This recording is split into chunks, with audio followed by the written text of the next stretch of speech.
Welcome back to the Michigan Business Beat, brought to you on the Michigan Business Network. Chris Holman here on the island at Mackinac, and we are here for the Detroit Regional Chamber of Commerce's annual policy conference. And we have with us right now Fred Molnar. Fred, of course, is in charge of Vice President of Entrepreneurship, right? Yes, for the Michigan Economic Development Corporation, and glad to be here. Thank you. Well, it's good to have you here. Let's talk a little bit about that, because entrepreneurship, thank God for the French, right? They made small business a really sexy term. And hard to spell. Yeah. Let's talk a little bit about, because as you explained earlier, it's bifurcated. There are two divisions of entrepreneurship.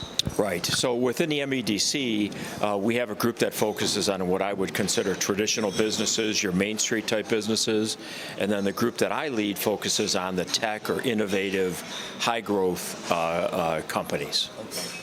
So along those lines, then, I would assume you get really involved in tech transfer. Yes. So one of the things that we work quite heavily with are the universities across the state.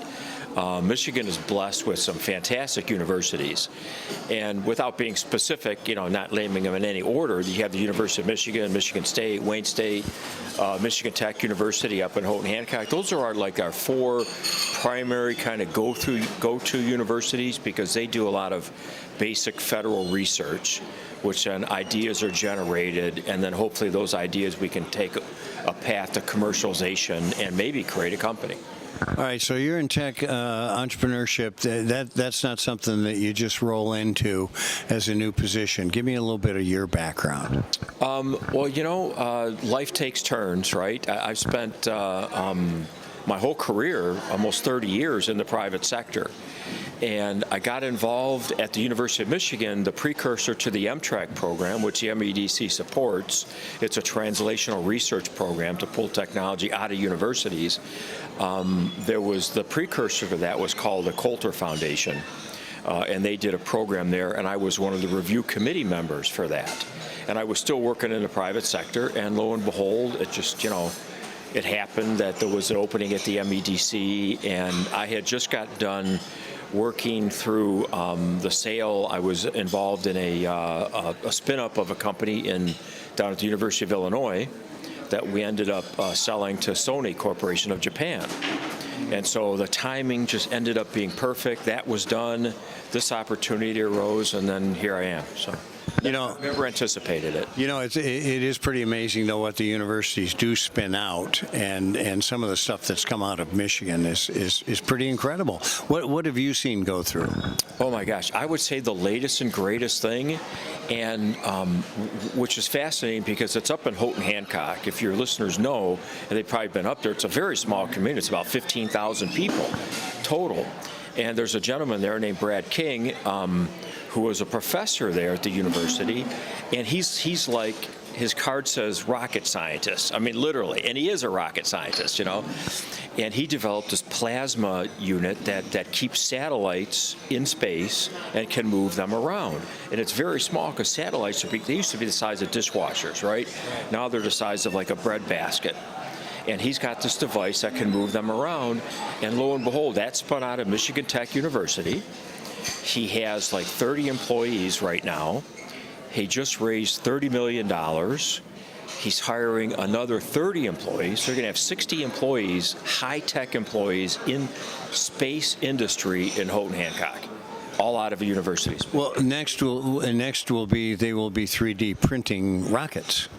Yes, I had a discussion with Tom Kelly who works with us with Industry 4.0, and he was telling me about an individual that's actually 3D printing a rocket.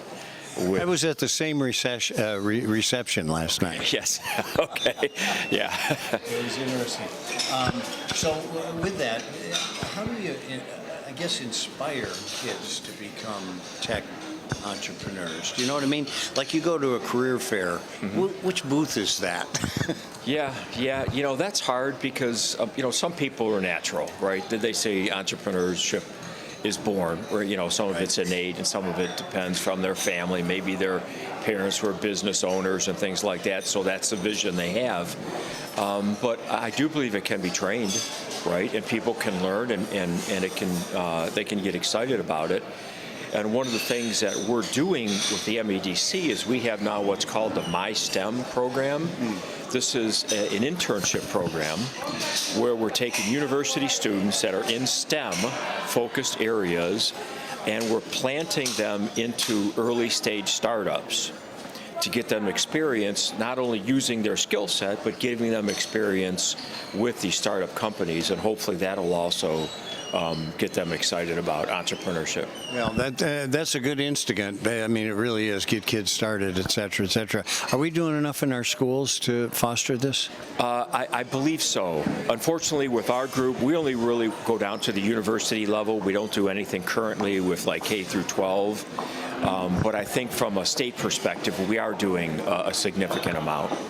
Well, Fred Molnar, thanks for joining us. We appreciate it very much. Michigan Economic Development Corporation, entrepreneurship branch, high tech. I think I know exactly where your office is, Fred. Great. Thank you. I appreciate the time. Thanks for being with us. And we are coming to you from the Grand Hotel on Mackinac Island. I'm Chris Holman. This is the Michigan Business Beat on the Michigan Business Network.